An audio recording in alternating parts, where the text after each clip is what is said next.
जाणार आहे आज पुणे टू कोकण। मी ट्रेनने जाणार आहे तसं, तर मी तुम्हाला माझा सगळा प्रवास आणि कोकणातली मज्जा तुमच्यासोबत शेअर करणार आहे। तर चला जाऊया।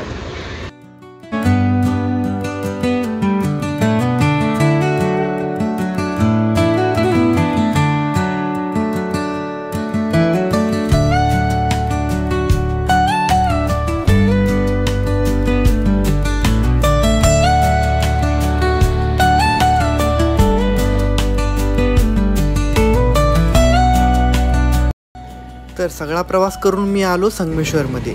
संगमेश्वरमधून आल्यानंतर मला जायचे होते कसब्यात। कसब्यात जाण्यासाठी मी गेला ॲटो। तर कोकणामध्ये माझी दिदी आणि दाजी राहतात, तर ते इथे टीचर आहेत। त्यांची बदली इथे कोकणामध्ये झालेली आहे। तर संगमेश्वर कसबा म्हणलं तर एक ऐतिहासिक शहर आहे। तर मला घेण्यासाठी आले होते दाजी आणि माझा छोटा भाचा ओम।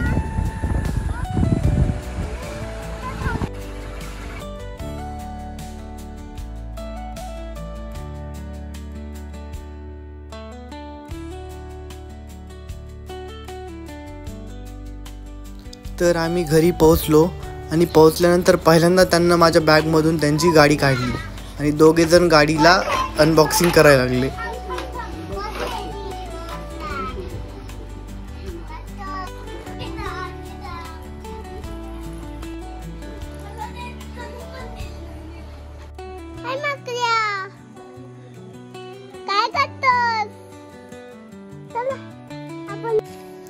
तर घराच्या पाठीमागे पूर्ण जंगल आणि डोंगर आहे, तर इथून कोणतेही प्राणी खाली पाणी पिण्यासाठी खाली येतात। तर ही आहे छोटीशी गँग।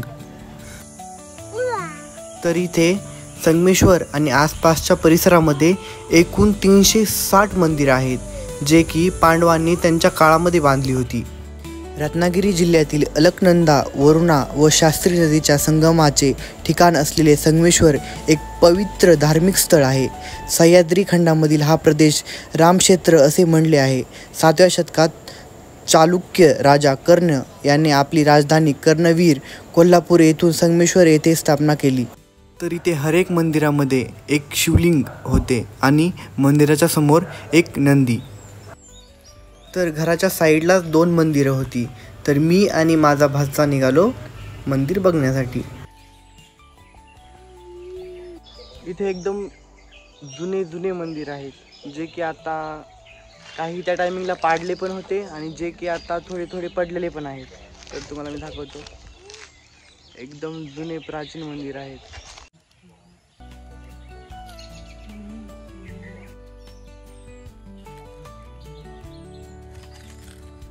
तर अशा दगडावर रामायण महाभारत यांचे चित्र रेखाटलेले आहेत। काय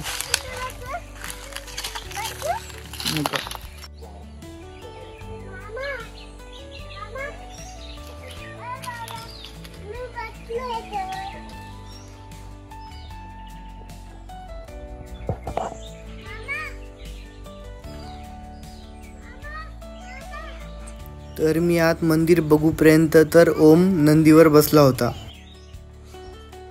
तो मला सांगत होता, मामा आत नको जाऊ, आत भूत आहे। त्या काळी किती एकदम सुंदर प्रकारे मंदिराची रचना केलेली होती।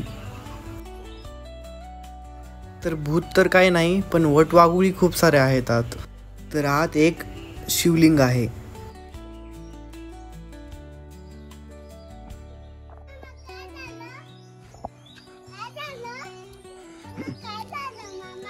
आतमध्ये बाहुली आहे, बाहू।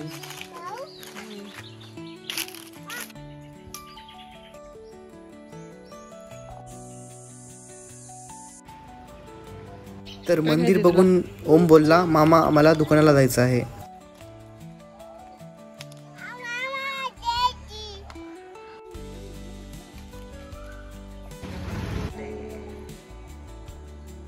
कसे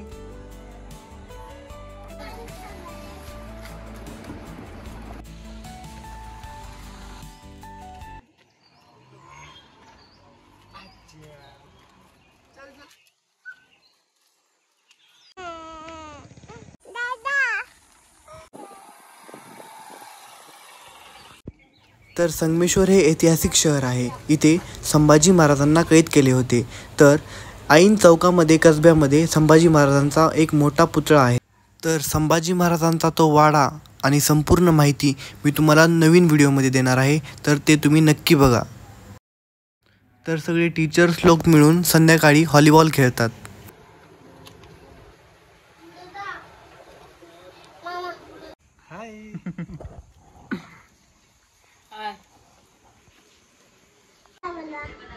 गावाला खरं सांग कुठे चाललात?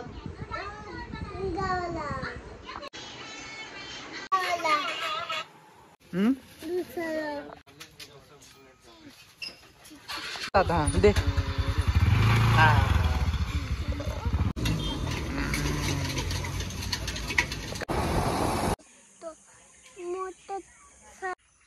तर कोकणामध्ये जास्त प्रमाणात भात पिकवला जातो.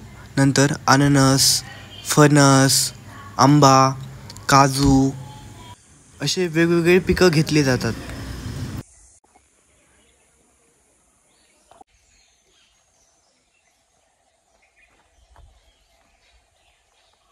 इथे आसपासचा सर्व परिसर हा जंगलाचा आहे.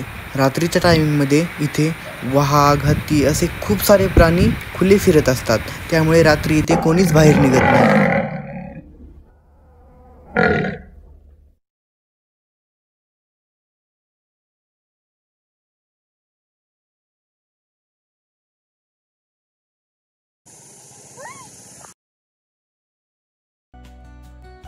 तर आम्ही निघालो कर्णेश्वर मंदिराच्या दर्शनाला.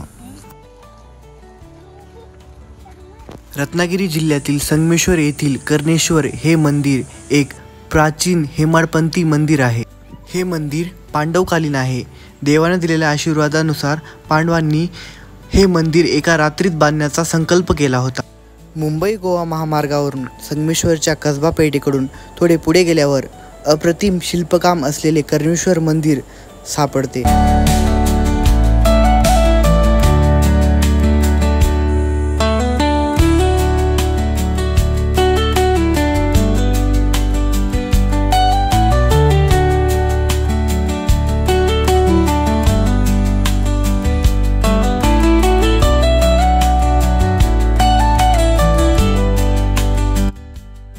तर आम्ही आता थोडंसं निघालो मार्केटला, म्हणजेच संगमेश्वरला.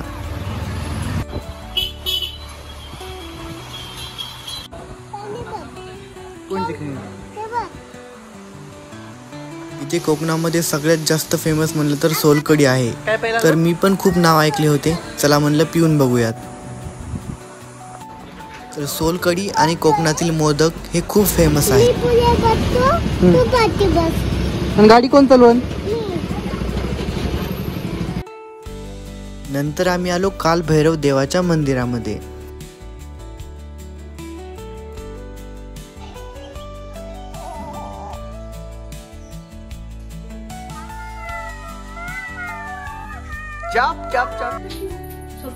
तर सगळेजण बोलले, दादा आम्ही तुला असं मंदिर दाखवतात ते वर्षातून 6 महिने पाण्याखाली असतं.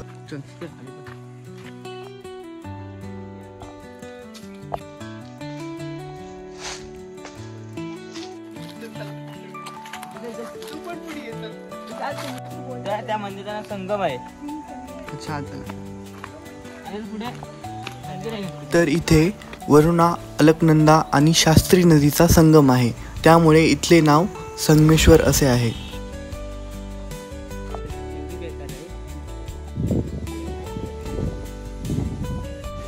आता तुम्ही इथे बघत आहे हे संगमेश्वर मंदिर आहे कसब्यातलं. इथं 5 पांडवांनी मंदिर बांधलेलं होतं त्या काळात. परिस्थिती थोडी गंभीर आहे, पण पावसातनं बघितलात ना की हा खरोचा वरचा तेवढं पाणी लागून जातं मंदिराला. तरी पण त्या मंदिराला एक थोडा पण कोणा हल्ला नाही एवढं सांगत आहे. हे मंदिर आहे सर्व पावसात पूर्ण पुलाची वरनं पाणी जातं.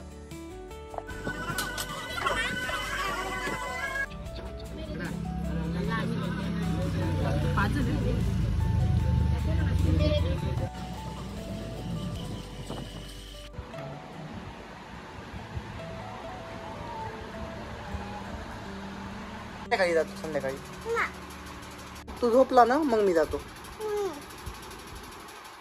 मग कधी जाऊ? अरे बापडे.